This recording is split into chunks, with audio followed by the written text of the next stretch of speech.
Bismillahirrahmanirrahim. Assalamu alaikum dear students. Today we are going to start third play The Boy Comes Home by A.A. Milne. ٹھیک ہے، تو ہم یہ تیسرا پلے start کریں گے.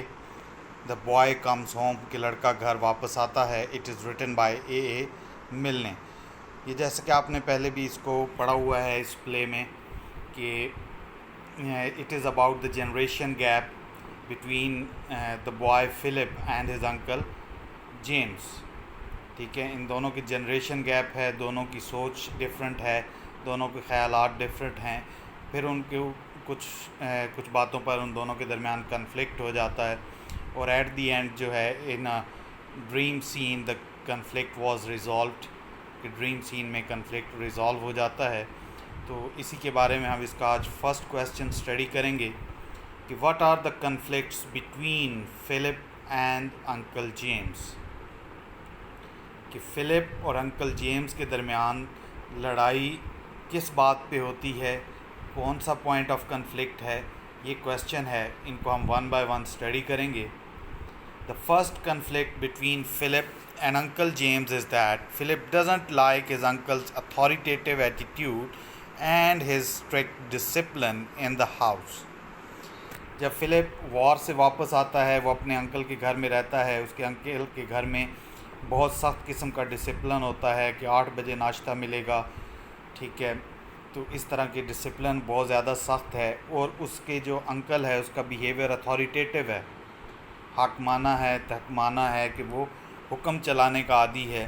تو اولڈ جنریشن ایسے ہی ہے کہ وہ نیو جنریشن کو ہائی ہینڈڈلی ڈیل کرتی ہے، ان کے اوپر حکم چلاتی ہے. تو یہ جو اتھارٹیٹیو ایٹیٹیوڈ اور گھر کا ڈسپلن ہے، یہ فلپ کو پسند نہیں ہے. تو یہی فرسٹ پوائنٹ آف کنفلکٹ ہے. Philip says to uncle James well we don't get on too well together.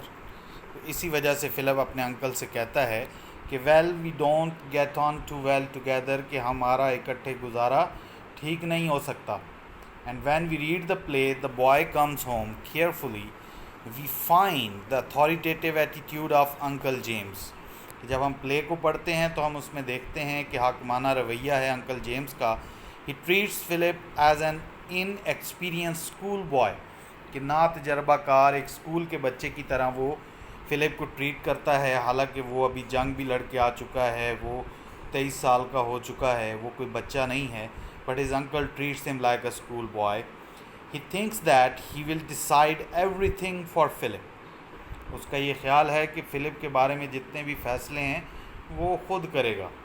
He says to Emily, Emily اس کی وائف ہے، کہ I have decided that the best thing he can do is to come into the business at once. کہ وہ اپنی wife Emily سے کہتا ہے کہ بہترین چیز یہ ہے کہ اس کو فوراً اس کے بزنس میں آ جانا چاہیے، اس کا بزنس سنبھالنا چاہیے. کہ اس کا بزنس کیا ہے؟ جیمز کا بزنس ہے. تو وہ یہ چاہتا ہے کہ اس کا جو بھتیجا ہے فلپ ہے وہ اس کا بزنس جوائن کر لے. Further says he will fall in with my wishes, کہ اس کو میری خواہشات کی پیروی کرنی ہوگی. ٹھیک ہے، اس کا اتھارٹیٹیو بیہیویئر ہے، اس کا یہ خیال ہے اور وہ چاہتا ہے کہ ایسا ہی ہو. He is ready to use the authority as a pattern. یہاں ایک ورڈ یوز ہوا ہے پیٹرن، اس کا مطلب ہے سرپرست، کیونکہ اس کا فادر جو ہے وہ ہی واز ڈیڈ، تو وہ اس کا سرپرست ہے، تو وہ اسی اتھارٹی کو یوز کرتا ہے. Aunt Emily ask him to let Philip decide his career. لیکن جو آنٹ ایملی ہے وہ چاہتی ہے کہ جو فلپ ہے وہ اپنا کیریئر خود ڈیسائیڈ کرے، وہ کیا بننا چاہتا ہے، کیا کام کرنا چاہتا ہے. However he says he may but I don't see how he proposes to do it as long as I hold the purse strings. یہاں پہ اس لائن میں ایک مشکل ورڈ جو ایکسپلین ہو سکتا ہے کہ پرس اسٹرنگس، کہ بٹوا جو ہے اس کی ڈوریاں اس کے ہاتھ میں ہیں. وہ کہتا ہے کہ یہ میں دیکھوں گا کہ وہ ایسا کب تک ایسا کرتا ہے، جب تک کہ پیسہ میرے ہاتھ میں ہے.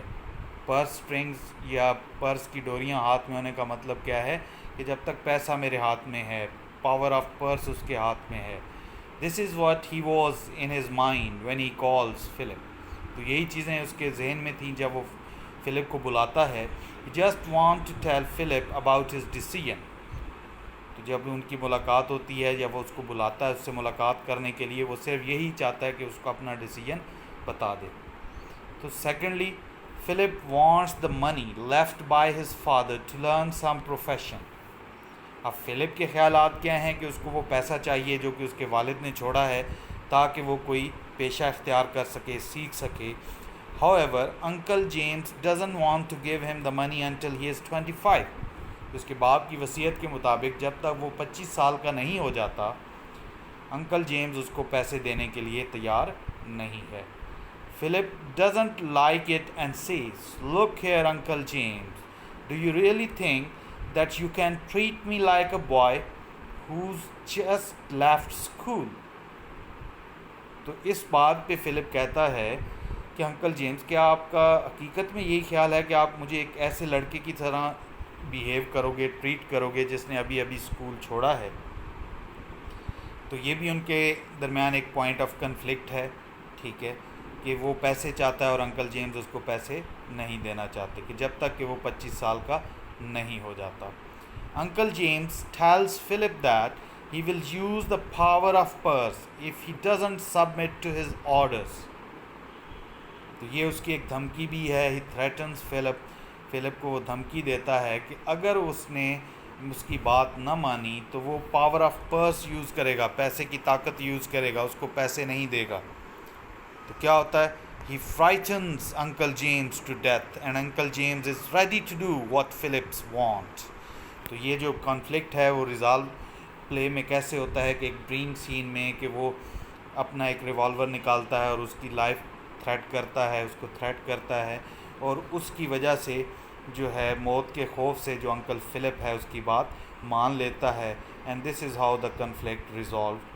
Therefore these are the conflicts between Philip and Uncle James. اور یہی جو چیزیں ہم نے اسٹڈی کی ہیں یہی وہ کنفلکٹس ہیں، وہی لڑائی اور ان کے متضاد خیالات اور اختلاف کی وجہ ہیں، یہی کنفلکٹس ہیں. اور ان کو آپ اسٹڈی کریں، ان کی رائٹنگ پریکٹس ضرور کریں.